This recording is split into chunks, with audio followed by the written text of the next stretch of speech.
আসসালামু আলাইকুম। আশা করি সবাই ভালো আছো। আজকে হচ্ছে তোমাদের যেহেতু টি স্টল পড়া দিয়েছি, তো টি স্টল সম্পর্কে ছোট্ট একটি ভিডিও তোমাদের সামনে আমি ডেমনস্ট্রেট করছি।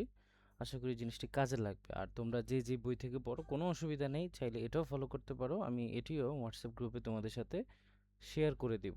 তো টি স্টল বিষয়টা আসলে কি বা টপিকটা আসলে কি নিয়ে, মোটামুটি আমরা সবাই জানি চায়ের দোকান। হ্যাঁ, আমাদের দেশে এটা খুব ফেমাস। তাহলে আমরা একটু শুরু করি। টি স্টল, প্রথমে টাইটেল, এটা অবশ্যই মাঝখানে দিতে হবে। এটা আমি জাস্ট এইভাবে উঠাইছি। এরপরে আমরা দেখতেছি যে আমাদের পূর্ণাঙ্গ যে প্যারাগ্রাফটি আছে সেটি। তাহলে আমরা পড়া শুরু করি। A tea stall is a small informal shop found almost everywhere in Bangladesh. তাহলে এটা হচ্ছে আমাদের প্রথম সেন্টেন্স এবং এটাই হচ্ছে টপিক সেন্টেন্স। এটাকে মূলত বলা হয়, প্রথম সেন্টেন্সটিকে টপিক সেন্টেন্স বলা হয়। তো এটাতে আসলে করে কি, এটাতে হচ্ছে টোটাল আর কি যা যা আমাদের প্যাসেজে থাকবে ওইটার একটা আইডিয়া দেওয়া হয় যে আসলে জিনিসটা কি, এবং এটার আলোকে কি কি জিনিস তুমি উঠাবা, মানে বাকি পোর্শনগুলোতে প্যারাগ্রাফের। ওকে, তাহলে আমরা দেখি যে টি স্টল মানে একটা চায়ের দোকান হচ্ছে ইজ আ স্মল মানে ছোট, ইনফর্মাল শপ। ইনফর্মাল শপ মানে হচ্ছে যেখানে ধরো, ইনফর্মাল মানে হচ্ছে অনানুষ্ঠানিক। এখন এটা একটু কঠিন শব্দ, তো সহজ করে যদি তোমাদেরকে আমি বলে দিই, মানে এটা কোনো অফিস আদালত না চায়ের দোকানটা। এখানে মানুষ যায়, চাটা খায়, গল্প গুজব করে, আবার চলে আসে। তো এই জন্য এটাকে অনানুষ্ঠানিক বলা হয়েছে। এটা তারপর বলছে যে found almost everywhere in Bangladesh. বলা যাচ্ছে এটা খুঁজে পাওয়া যায় অলমোস্ট এভরিওয়্যার ইন বাংলাদেশ, বাংলাদেশের সমস্ত জায়গায়। তারপরে বলা হচ্ছে যে ফ্রম সিটি কর্নার্স মানে এবার উদাহরণ দিচ্ছে কোন কোন জায়গাগুলোতে, যেমন from city corners. City corner বলতে অর্থাৎ শহরের বিভিন্ন মোড় বা কোনায় কোনায়, টু রুরাল মার্কেটস, আবার হচ্ছে যে বাজারগুলোতে। তারপর হচ্ছে টি স্টলস প্রোভাইড অ্যাফোর্ডেবল টি, অর্থাৎ টি স্টল এই চায়ের দোকানগুলো প্রোভাইড তোমাকে দিয়ে থাকে অ্যাফোর্ডেবল টি মানে হচ্ছে সাশ্রয়ী দামে চা। তুমি যদি 5 স্টারে খেতে যাও সেই ক্ষেত্রে তোমার চায়ের দাম পড়বে হচ্ছে যে 500 থেকে 600 টাকা, বা sometimes 800 plus with VAT and other things. আর তুমি যদি নর্মাল একটা চায়ের দোকানে যাও, একটা রং চা খাও, সেই ক্ষেত্রে তোমার হচ্ছে যে 5 টাকা বা 60 টাকা। আর আর হচ্ছে দুধ চা খেলে সেখানে হচ্ছে যে 10 টাকার মতো পড়তে পারে। তো এই জন্য বলা হয়েছে affordable T. And and snacks to all kinds of people. Snacks বলা হচ্ছে যে হালকা নাস্তা।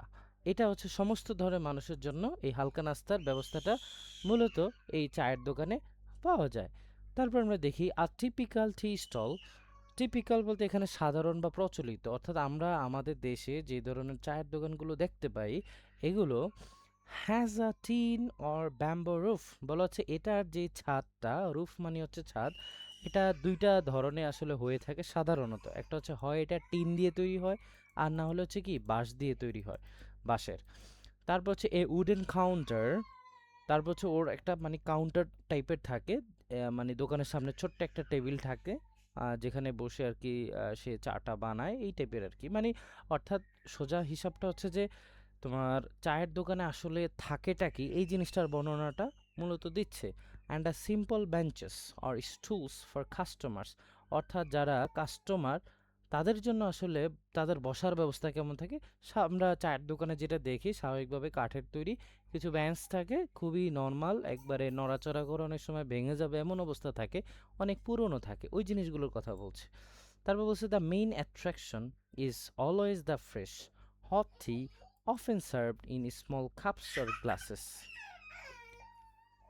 বলা হচ্ছে যে দ্য মেইন অ্যাট্রাকশন অর্থাৎ মূল আকর্ষণটা হচ্ছে যে ইজ অলওয়েজ দ্য ফ্রেশ, অর্থাৎ তুমি যাবা সাথে সাথে বানিয়ে দিবে। এটা এমন না যে প্রিমেড থাকে জাস্ট তোমাকে গরম করে দিয়ে দিল, এরকম না।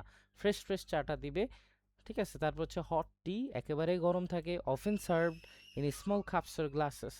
প্রায় সময় দেখা যায় যে আসলে এই চাটা সার্ভ করা হয় মানে দেওয়া হয় কাস্টমারদেরকে স্মল কাপস অর গ্লাসেস মানে ছোট ছোট কাপ বা গ্লাসে। আমরা চায়ের দোকানে যে ধরনের গ্লাসগুলো পাই তোমরা দেখে থাকবে, ঠিক আছে। যেমন নাসির ভাইয়ের দোকানে যে চায়ের কাপগুলো থাকে খুব ছোট ছোট, আবার হচ্ছে এমনি আনুষাঙ্গিক যেখানেই যাও না কেন যদি চা খাও চায়ের দোকানগুলোতে তাহলে দেখতে পাবা।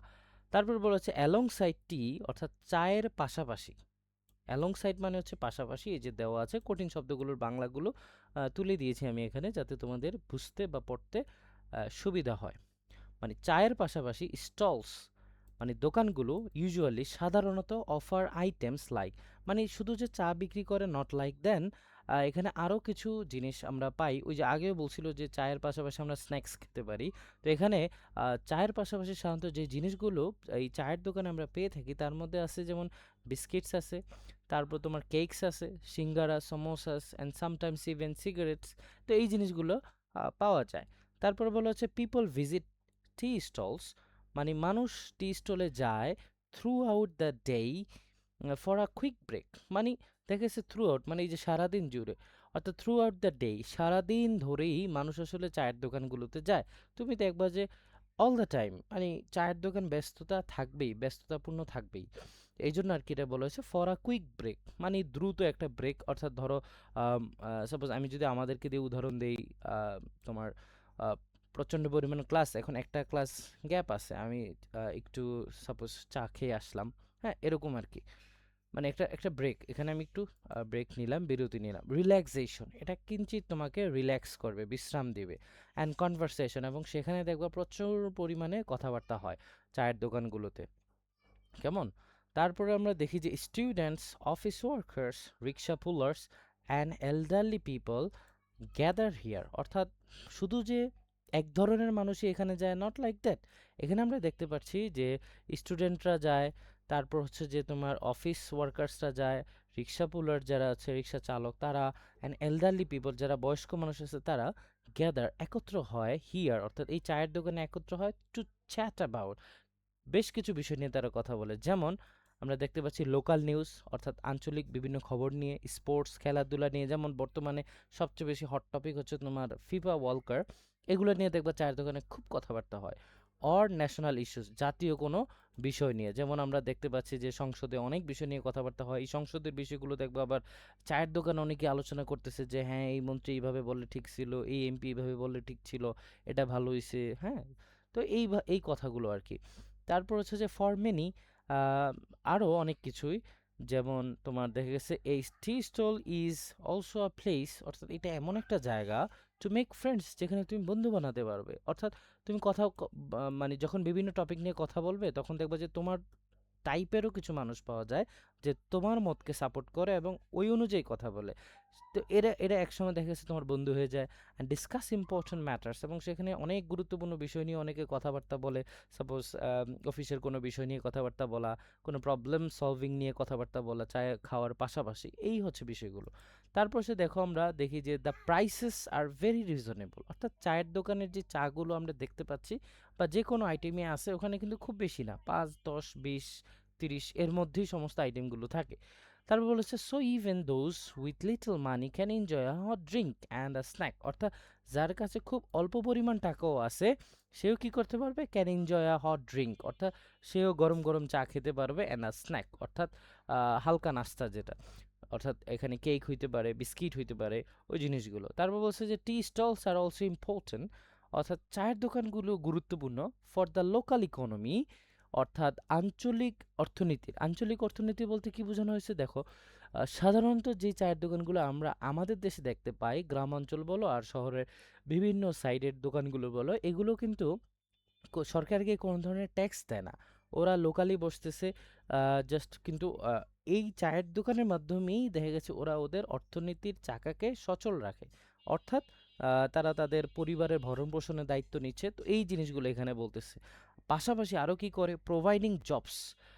মানে জবের ব্যবস্থাও করে দেয় কাজের ব্যবস্থা করে দেয় to stall owners and helpers মানে হচ্ছে যে আহ, ধরো একজন চা বিক্রেতা এবং তার দোকান বেশ ভালো চলতেছে এবং সে একা পারতেছে না টোটাল জিনিসটাকে হ্যান্ডেল করতে সেই সময় সে কিছু হেল্পার রেখে নেয় তার হেল্পিং হ্যান্ড রেখে নেয় এবং সে তাদেরকে বেতন দিচ্ছে তো এর মাধ্যমে কিন্তু কি একজনের দায়িত্ব নেওয়া হচ্ছে পাশাপাশি হচ্ছে কর্মসংস্থার ব্যবস্থা করা হচ্ছে তারপরে বলা হচ্ছে যে they help build a sense of community and make life more vibrant and social বলা হচ্ছে দে হেল্প তারা সাহায্য করে build a sense of community একটা সম্প্রদায়ের মানে অনুভূতি তৈরি করতে and make life more vibrant এবং জীবনকে আরও বেশি প্রাণবন্ত করতে অ্যান্ড সোশ্যাল এবং সামাজিকীকরণ করতে, অর্থাৎ ওই যে তুমি ওখানে যাও, অনেকের সাথে কথাবার্তা হয়, তোমাদের মধ্যে একটা ঘনিষ্ঠতা তৈরি হচ্ছে, তারপর হচ্ছে জীবনের বিভিন্ন বিষয়গুলো সেখানে ফুটে উঠছে, এর মাধ্যমে এটা ভাইব্রেন্ট হয় বা প্রাণবন্ত হয়ে যায়। অ্যান্ড সোশ্যাল এবং হচ্ছে যে সামাজিক বিভিন্ন বিষয় নিয়ে যখন কথাবার্তা বলা হয়, একজনের সাথে একজনের কানেকশনগুলো হয়, এবং এরই মাধ্যমে মানুষ আসলে সামাজিক বিষয়গুলো চলে আসে এখানে। তারপরে বলা হচ্ছে ইন শর্ট, মানে সংক্ষিপ্ত আকারে। এখন হচ্ছে আমরা কনক্লুশন পার্টটা দেখছি। তাহলে in short, tea stalls are not just about tea, অর্থাৎ চায়ের দোকানে যে মানুষ শুধু চাই খায়, নট লাইক দ্যাট, মানে আরও অনেক কিছু থাকে যে জিনিসগুলো আমরা একটু আগে দেখেছি। They are an essential part of social and cultural life in Bangladesh.